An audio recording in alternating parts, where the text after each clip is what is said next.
Welcome back, guys. It's another Bryt Diaries today. What are we doing today? Well, let's find out.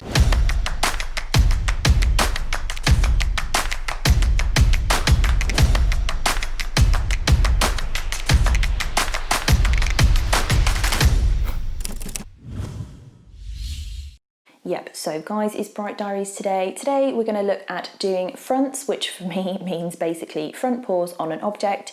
So we're going to work out how to do fronts and how that will look in end pictures. If you haven't already, please do press the subscribe button and hit the bell icon. But after you've done that, if you haven't watched any Bryt Diaries before, please go ahead and look at the first Bryt Diaries because that will go through how I trained the dogs, and that is really important. But without further ado, let's jump straight into fronts. So we start basically by trying to get her to make any interaction with the object, and I'm specifically using this wobble cushion because she will eat cardboard. So I'm using this cushion and I'm looking for any contact, which we've just got. So the most perfect little paw up, and that shows her that she did the right thing. Next steps for me really are trying to reinforce that, so we'll try and get that contact again, and if she increases the criteria to 2 feet, then that's wonderful, which she does. I clicked for the first one because I didn't need the 2.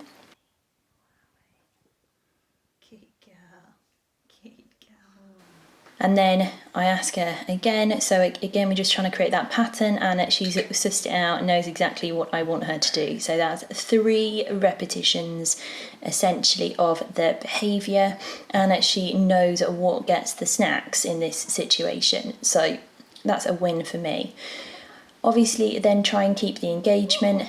She keeps doing the behaviours, and what I'm looking for at this stage is 2 feet on. If she climbs over it, it's not the end of the world. I just am not rewarding that. I'm just rewarding the front feet making contact with the object.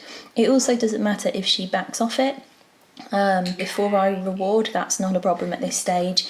It doesn't matter if she was still offering 1 paw. That's fine. So then it's a case of making sure it's really fun, which we do by using Ready to make sure that it's a big gain for her. This clip's got a really bad focus, but essentially we have added on the verbal.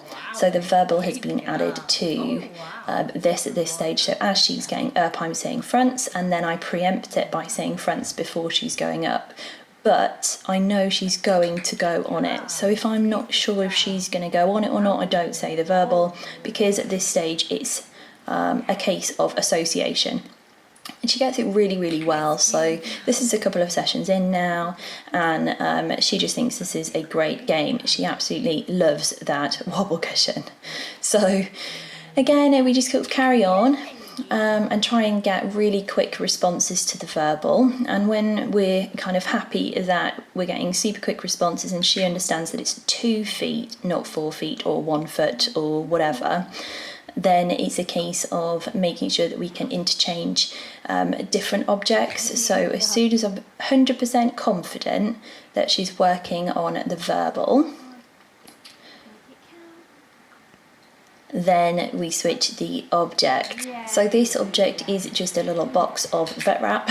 So just find objects that are appropriate in size, and it was just a case of asking her up onto that using the verbal. So kind of at this stage we're sort of differentiating the verbal, we're putting it to different things.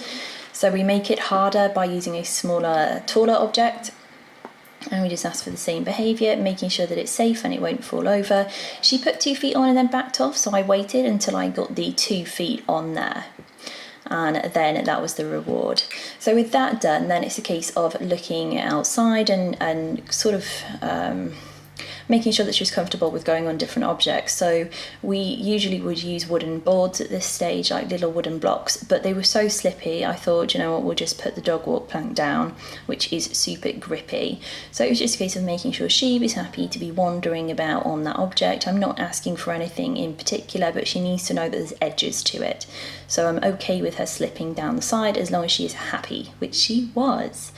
So then we moved to a location, and at the location I asked for the behaviour, And obviously it's a distracting environment, so as soon as that contact is made, she gets the reward. I don't mind if she starts clambering about, I don't mind if she climbs on me. As long as she puts those front feet on that object, then that is a win for me. So I don't mind if she's moving. Jo said that she'd take some pictures, which is cute.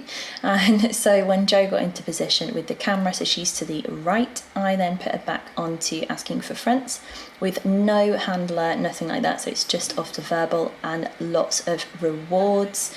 And when she's got that kind of down, it's just a case of increasing the duration, which is one of the Ds, right? But when she got her fronts right, then Jo started to make some noises and we got some beautiful little head looks. She needs to work out that it's not fronts on me, it's fronts on the stump, but there you have a pretty solid fronts with good attention and coming to me for the reward, not the photographer. Then you would add a weight and all is complete.